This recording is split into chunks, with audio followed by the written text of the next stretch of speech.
Hi everyone, and welcome to my video on the Aradale Asylum. Now this is video number 2. If you'd like to see my first video, please jump on my profile and have a watch. My first video was made probably about 2.5 years ago, and it gave a rundown of the asylum, some first-hand accounts. My sister gets a bit haunted and it's lots of fun. I try not to rewatch it because it's terrifying. The video on the Aradale Asylum is about an experience that I had when I was there in October of last year. 4 or 5 months ago now. We went just before Halloween. It was fantastic. We had a great time.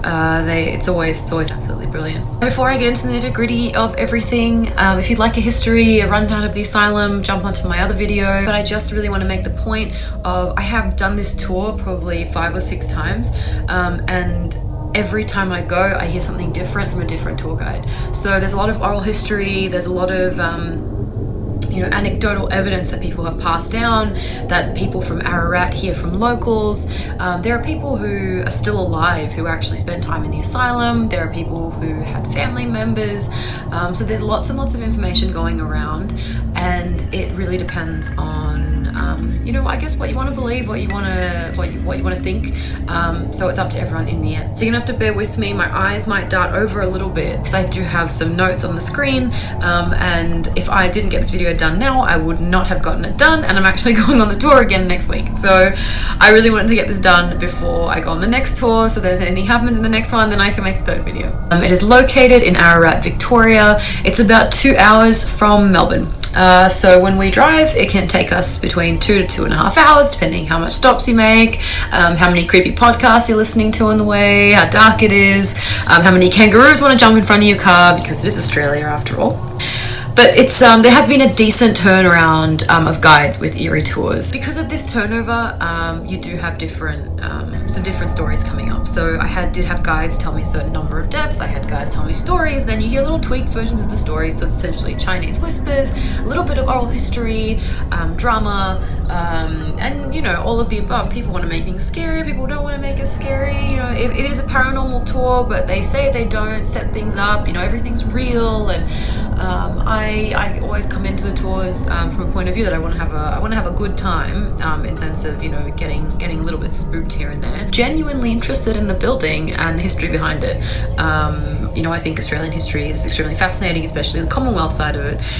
So I want to experience the building for what it is. I'm not necessarily going to hunt ghosts. The asylum is housed and treated Victoria's assumed mentally ill for about 126 years.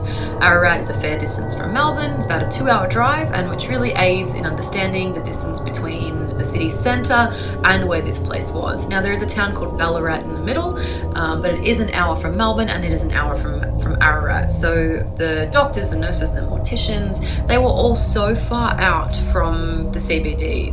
So that level of isolation is really pertinent. Now our time at the asylum was quite interesting. We had more activity than usual in terms of all the equipment that we were using, but at the same time there was nothing really standout.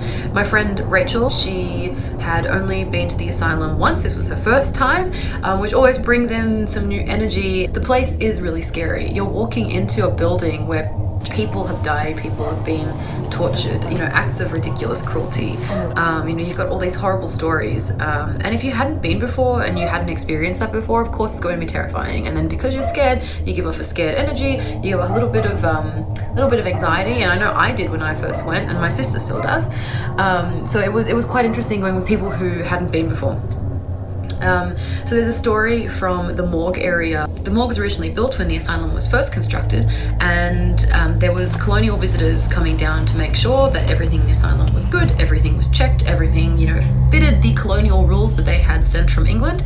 And when they went to visit the morgue, they were appalled at what they saw and said it needed to be pulled down instantly.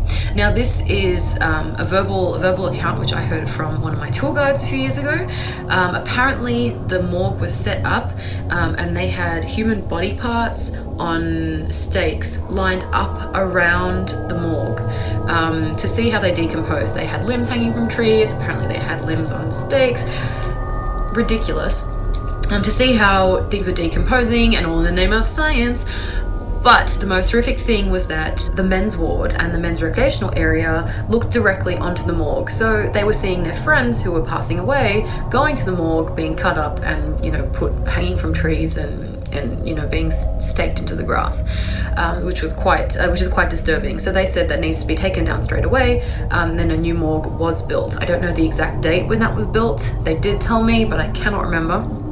So if anyone knows, feel free to please put it in the comments.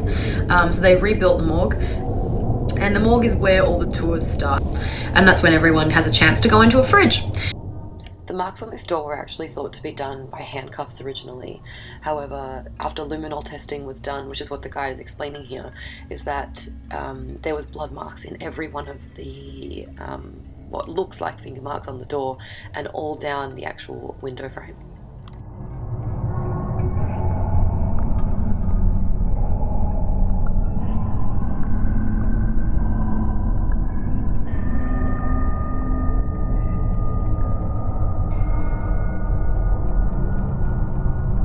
So right now I'm about to walk the second floor of the nurses' quarters and doctors' quarters in the Aradale Mental Asylum, and to be fair, I'm terrified.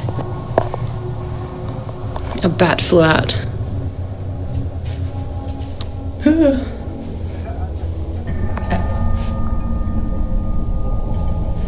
I can hear the bat.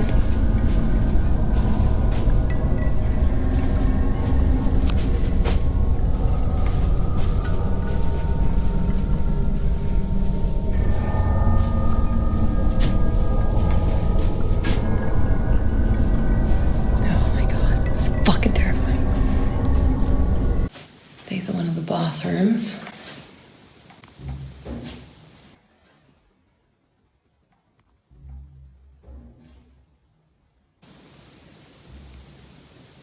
What the fuck was that? Oh my god, I'm out. I'm out! Nope.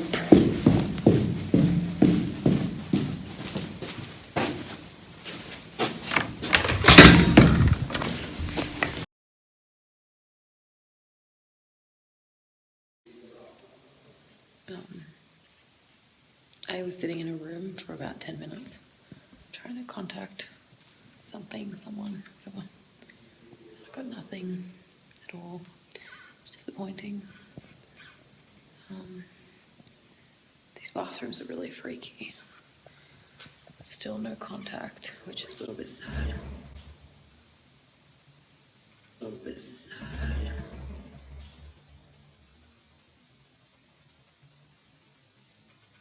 Did you guys hear that? No, that was really loud. That was super loud. That came from like down there. That was really disturbing. My experience was pretty spooky. I spoke to some ghosts that responded to me on the Ghost Meter Pro. I felt like we met two women at least that we spoke to. I was also trapped in a straitjacket in a room, and then I thought I was finally free at the end and discovered that I had a wound on my finger that I don't remember happening and definitely wasn't there before I got here, so I don't know if a ghost did that. I'm sorry. Spook. Like in this building. I didn't notice it before. That looks pretty fresh. That looks like it happened like it definitely happened tonight. Because I've had people scratch in this building, but I've had people scratch in the windows before, so. Yeah. It's pretty big that I feel like I. Okay. Oh, explain your experience. So, all in all, good night. 10 out of 10. I didn't really get much else other than in the men's ward, where everything just seems to like me, as usual, as exact same as last time. Apparently there's more people that encounter the same entity that I encounter. That's followed me for about 3 years now, since I first came here when I was 17. And apparently he likes blonde curvy girls. And so I suit that quite perfectly. And yeah, he didn't like my boyfriend.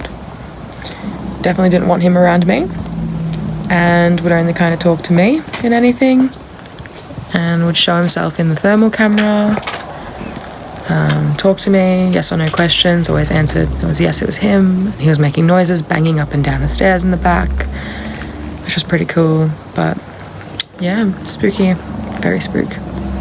Thank you so much for watching my video. I really hope it was enjoyable and you learned something new. If you are in Victoria, Australia, come down, do the tour of the asylum.